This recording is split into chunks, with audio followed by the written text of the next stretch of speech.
almond milk today. It's super easy. We have organic raw almonds.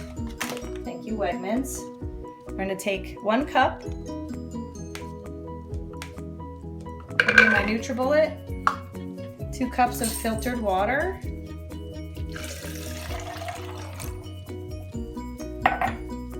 we're going to blend it.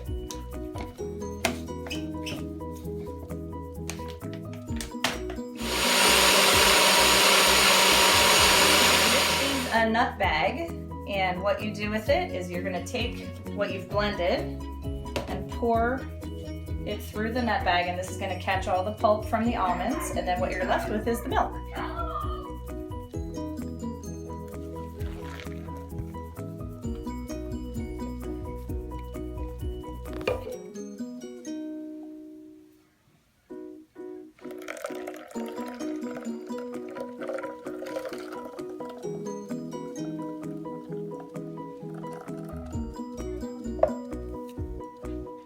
What you're left with is the rest of the almonds after it's been fully squeezed.